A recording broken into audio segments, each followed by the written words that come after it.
So I want to show you here a while back. It's been several months ago, but I got onto an auction site.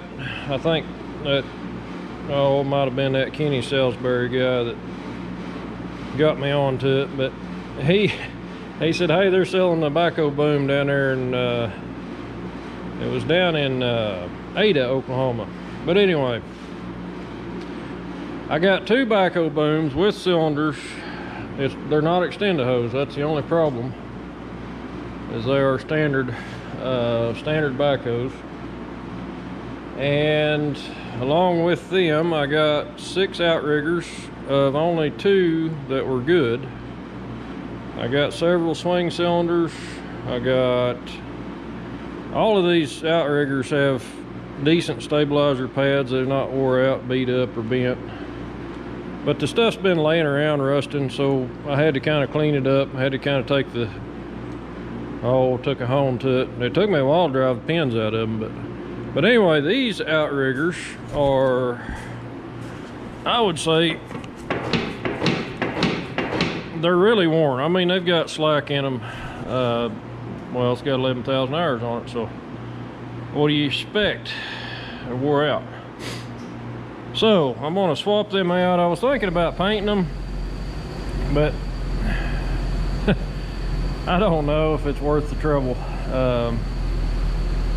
What I may do, those are a little more scratched up than mine maybe.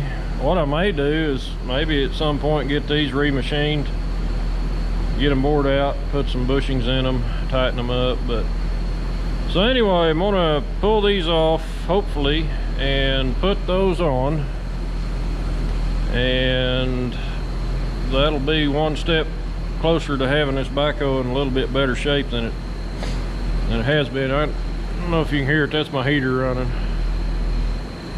Nice and warm in here now though. Love that oil burner, clean burn. But anyway, that's kind of what I'm up to, and at some point I'm going to replace. I've got 2 swing towers, and these, the problem I have with these, the ears on the bottoms down here are wore out. So these are, I don't know why New Holland did this. They put bushings in the 2 bosses there, 2 bosses there. They put bushings in the swing. These have pins and bushings. The only thing they didn't do is out here. I don't know why they didn't put bushings in this part, but these are really loose. So what I want to do is pull the swing tower off of one of my booms I've got, and I'll put it on here. It's got all the pins with it. Like I say, it's been setting and rusting, so I'll probably have to do some cleanup work on it. Also, the boom cylinder, mine has got some pretty good scratches in the chrome, and you can see it seeps, and it's getting worse. So I think I have a new kit for one of these. I need to check all the part numbers and everything, but I'm going to take one of the other cylinders, and I believe they're the same part numbers if I'm not mistaken. But I want to rebuild one of the boom cylinders and replace it. I need to wash this thing. I got grease all over me now. Nice big grease blob. A couple years ago I replaced this cylinder, and now I have spares. So, and I'd probably be willing to sell some of them if somebody needs some parts. I haven't really advertised them or anything, but the old backhoe needs a little bit of TLC, you know. It's getting up there in hours. Engine wise, it runs great.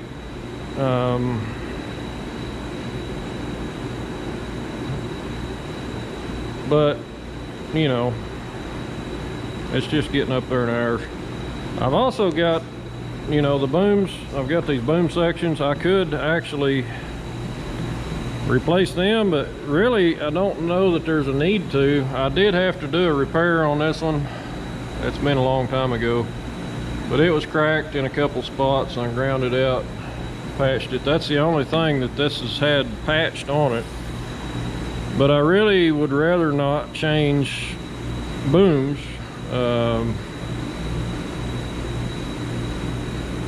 Well, I might at some point.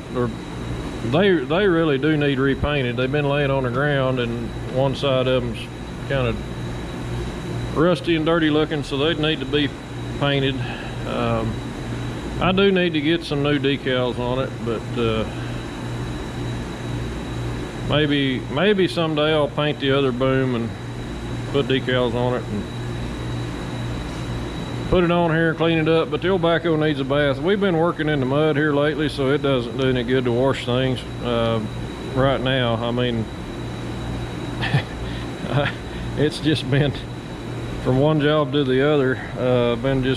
Seems like I've been in mud for the last 2 months, and it's been driving me kind of crazy. The backhoe's dirty and needs a bath, but like, that's a 4-hour job. If I spend 4 hours washing it and then next day I'm back in the mud again, so you know, I'm gonna give it a little time, but I will wash it at some point. So the order of today is the floppy stabilizers. I mean, that's got a lot of slack. So every time I set up to dig, I've got to deal with that slack. And sometimes it's not a big deal. Sometimes, you know, usually if you got the front bucket on the ground, it ain't a big deal. You can just kind of get set up and it eventually gets where it needs to be and it doesn't rock around. But if you're digging with the outriggers only, it does have a little bit of movement there I don't like. So hopefully this will remedy that.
Well, it is a different color a little bit, but I don't think it's that big a deal. Nobody really gonna notice.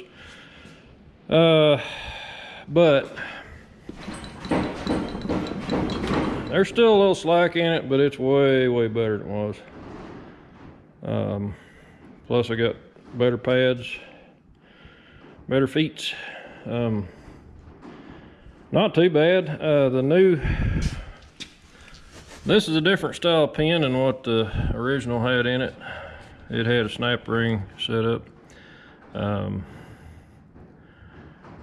don't know why the B95 series backhoes were just built, I think, on the economy side maybe. So there's details like that that got changed, but these pins are in better shape than the one I pulled out. It was pretty much well, I don't know if it's, I didn't measure it, but you can pretty much see a good sized groove. This end's not quite as bad, but you can still feel it. So there's probably a lot of slack that we're getting rid of just by changing the pin. The bushing holes in the stabilizers herself, you know, like I say, it'd be interesting to see what a machine shop would charge me to bore those and sleeve them. I could put the originals back on. The pin out on the end where the rod goes, or the cylinder, you know, it's very little wear. I mean, there's probably some on it, but I went ahead and used the ones that came off the other backhoe because they're a little tighter. But well, I did it. I decided that they didn't match, so I painted them and painted the stabilizers also. So I don't know why I did that, but okay, I broke down and painted the outrigger legs. Went ahead and I should have painted the bottom, but I just painted the top. Got a little dusting on there. Anyway, redone that. Looks better. I mean, it didn't look good at all with the old faded ones on there, but I got a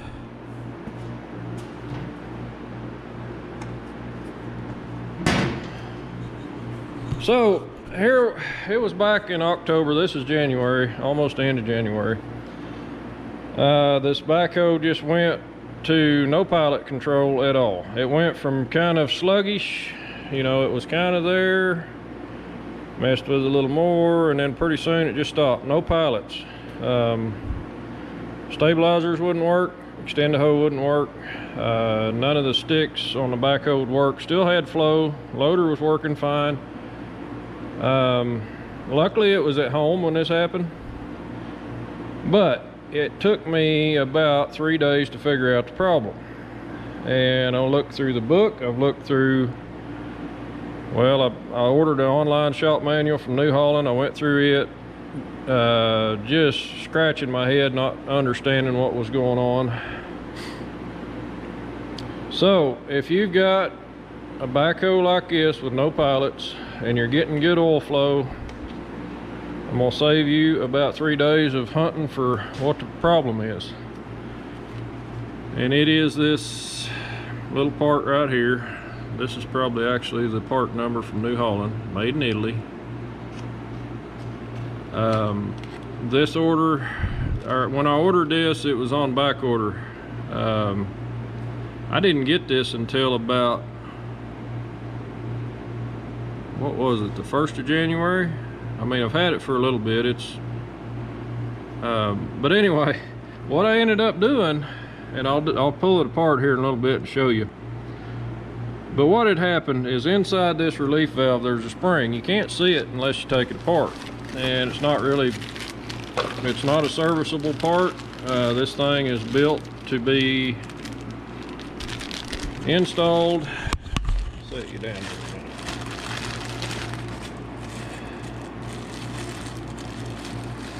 So this part, this is not a serviceable part, and whenever I was trying to find out the problem with it, it looked fine. I mean, you can't see a problem here. The screen's clean.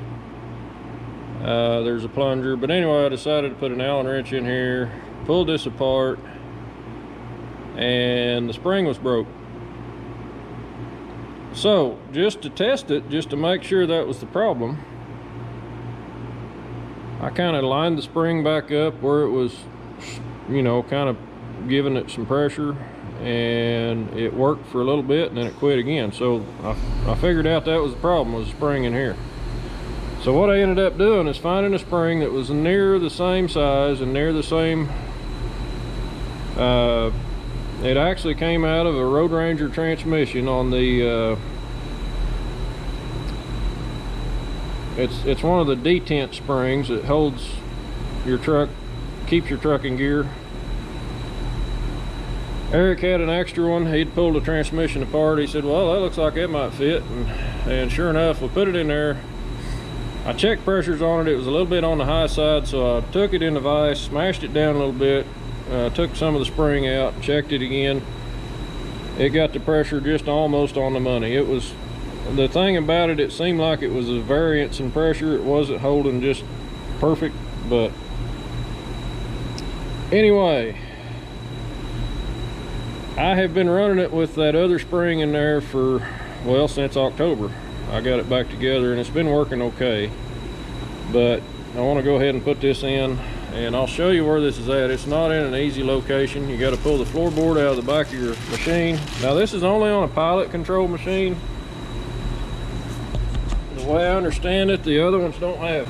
Got my tools here. A 1-inch wrench or a 1-inch socket, I believe, is how I got it out of there. And I can't remember all the details. I may.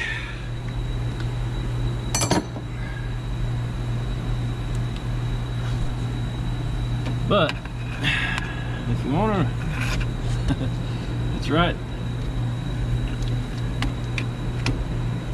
Not sure how well this camera is going to work with this light, but it doesn't look like it's working real great. But right down here, and that is, if you look at the front of this valve, you've got some spools, and if I'm not mistaken, one of these spools turns your controls off.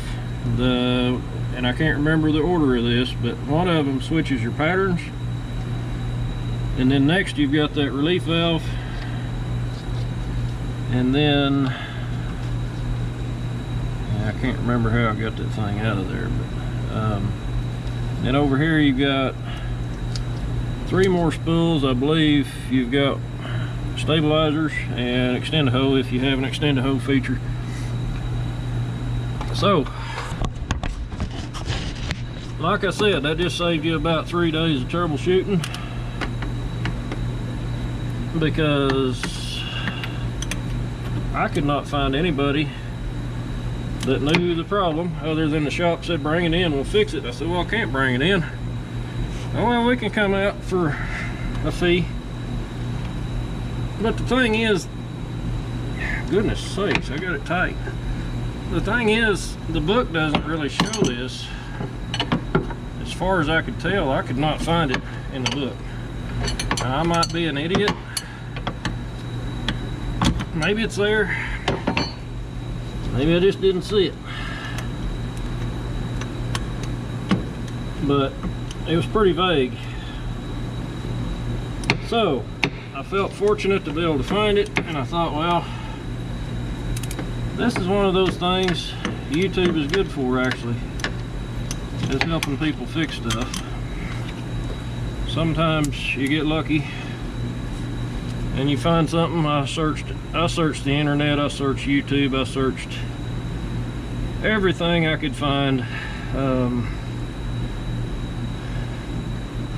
I think I even asked the Backhoe operators group, and none of them guys had ever experienced this.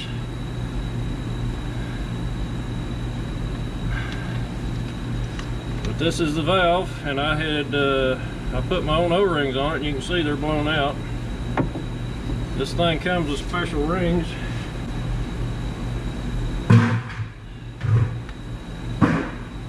And the reason I mention that is, see, this has a backup ring. When I pulled the original one out, these were blown. So I guess my question is, do any of you know what would cause that to happen? It happened on the one with the rusted spring, and it happened on the one that I fixed. Of course, I didn't have the proper backup rings when I assembled this the last time, so there could be something to that. The only thing I'm thinking is maybe my accumulator needs replaced. If one of you hydraulic gurus have any ideas there, it would be much appreciated if you would let me know in the comments what you think. Honestly, I don't really want to just change the accumulator unless I really understand there's a problem there. But I'm not sure what would cause those rings to blow out. I do know it was pretty frustrating to hear New Holland say, well, we don't know when your part will come in. But here's the thing, I think the dealership actually had said on the part, because I finally called over there, I'm like, you got any word on that part? And the guy said, well, let me go look. Well, he called back the next day. You know what, your part just came in this morning. And I said, is that right? Huh, that's interesting. Funny how that happened. So, I don't know how long it took him to get this part. But, I've got it now. I've got it installed. But like I said, I had to do a modification on the one I had to make my machine run. My machine makes my living. I cannot afford to have parts that you have to wait indefinitely on. They wouldn't even give me an estimate. They said it could be 2 days, could be 2 weeks. But you can see the O-ring that I put on there is blown out, and I don't know what would cause it chewed the crap out of them. Anyway, we'll take this apart. I'll show you what spring I put in it. Okay, so this is the relief valve. This is the busted spring that I found inside the other machine.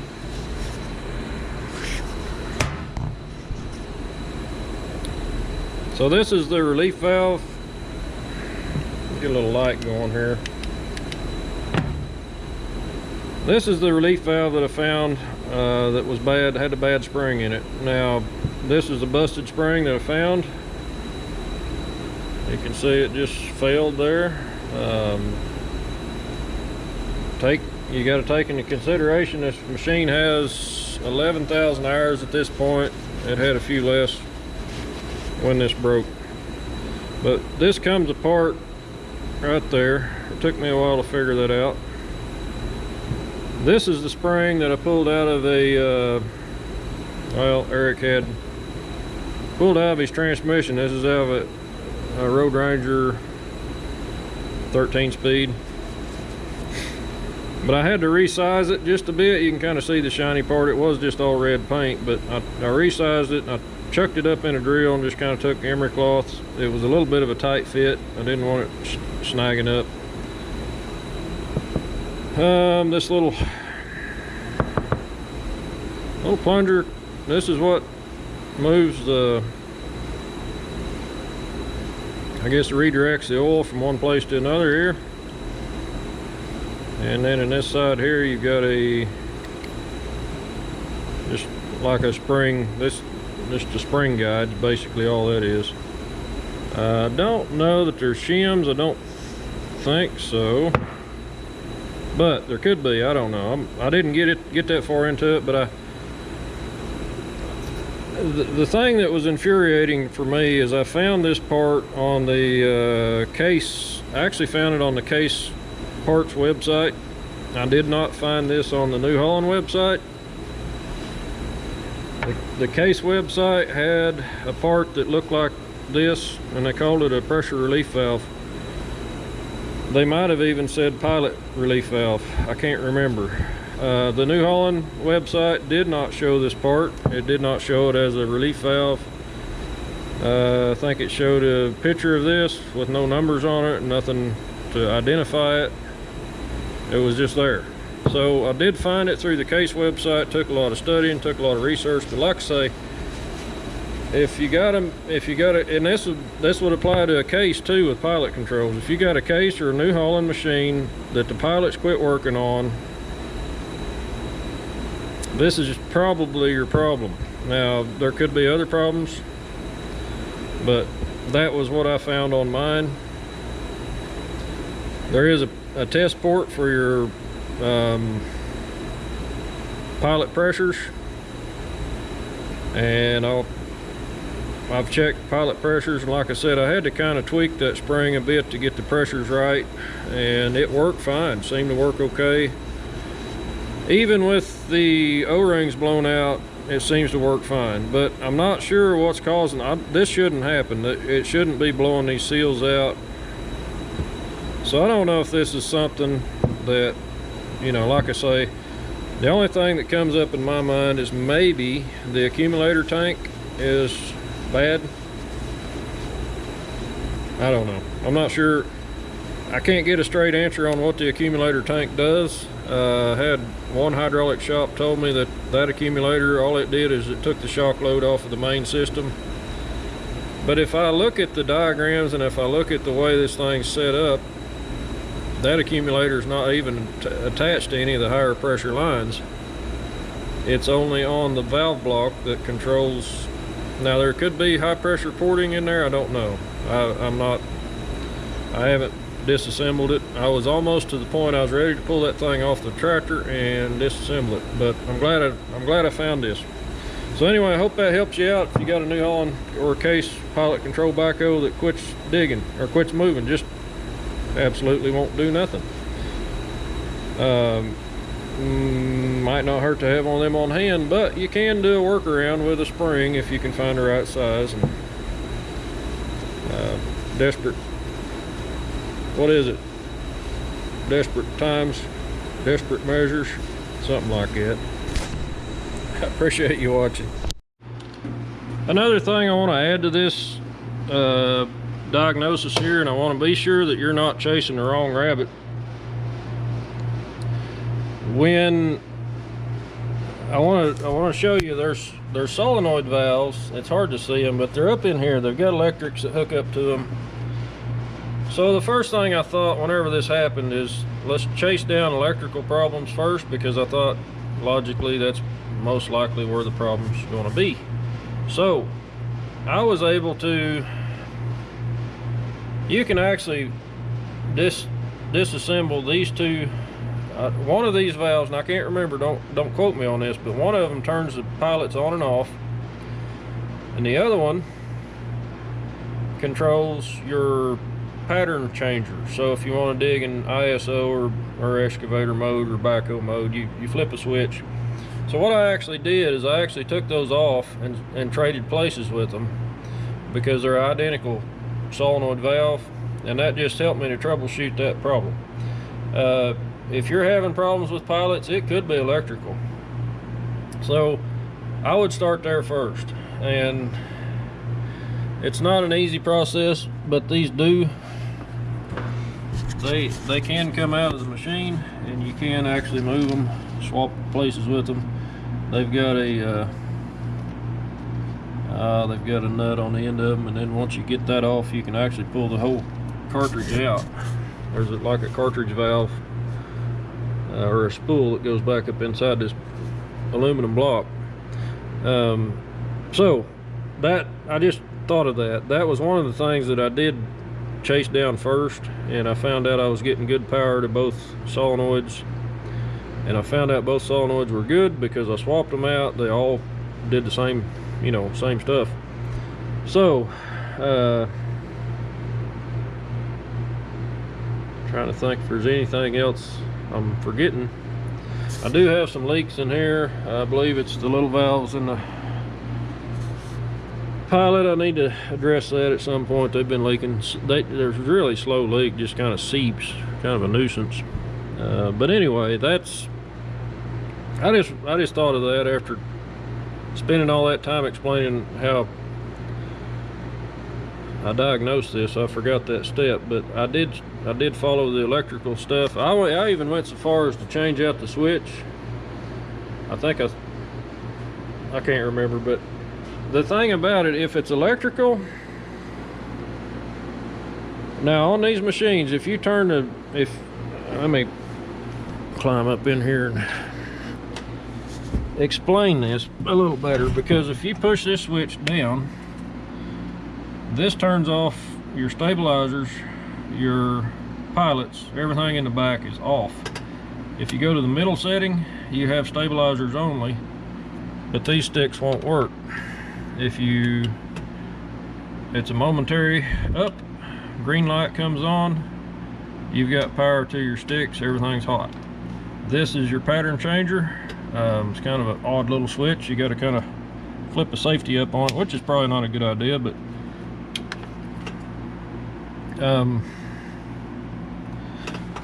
stabilizers, just two little small joysticks here. I like this setup. I mean, it's a really good setup. It's been good to me. There is another electronic control box, but I kind of ruled that out because, well, I did take it off the tractor, clean the connectors, and tried to look for a test procedure and couldn't find one. But I kind of ruled that out because I was getting signals to these switches, and I was getting signals to the on and off switch on the pilots. I figured that out, so I thought, well, if it's a control box, most likely you won't get any signals to any of your switches. These actually are electronic here, or electric. They're electric solenoid. You've got electric solenoid on your extender hoe. So there are electronics on this machine, but like I say, so far I haven't had any trouble with any of them. Knock on wood, that's probably my next thing. But by, you know, just by kind of going through here and just, it was frustrating. I didn't film any of that because I was so frustrated. I was so just, you know, when you got a machine down and you need it, you need to make money, that's no time to be making YouTube videos. Everybody has commented that I don't cuss in the videos. I try to keep it that way, and there's a reason that I didn't film all of the process of you know, this was not a fun day. Actually, it was not a fun week, because, you know, once I did find the part number, I called the dealer, and the dealer's like, nope. So I called salvage yards, I called Case, and get this, that valve is used on just about, I counted up at least 25 machines between New Holland and Case. There's a ton of machines that use that one part, but yet we don't build them until we need them. That's not a good plan, Case or New Holland. You guys, I will say this though, that's the first time I've come across a part that was unavailable, and this is an 07 machine. So most of the time New Holland pulls through for me on parts. I've had things overnighted in next day by 10 o'clock in the morning, no problem. They usually pull it out, but not for that. And that valve is a, I can't remember if that's a Rexroth or a I'd have to look, but apparently that's a part New Holland doesn't build. They don't have that much control over it. But if you look up that part number for that little valve, it's on a bunch of machines. And well, anyway, I don't know how you fix that problem. Maybe they say, hey, we see guys having problems with these, we'll start building them now. But like I say, I've got the part number for it. If you want to know what it fits, type it in the Case or the New Holland parts website. It'll show you a list of machines that use it. Most likely they'll be pilot controlled machines. But anyway, that's about all I know about that right now. My machine works. I'm happy. That's the important thing.